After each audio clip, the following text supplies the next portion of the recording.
Have you ever dipped just one toe in a swimming pool right before jumping in? Oh, yeah.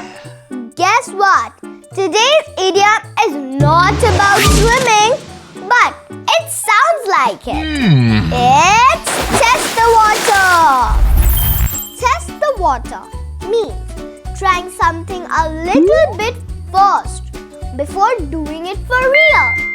You're checking if it's safe, fun, or a good idea. Just like a brave toe before a big splash.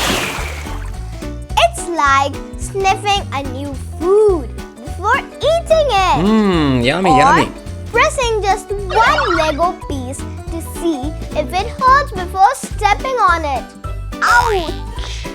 Now let's see how we can use it in a sentence.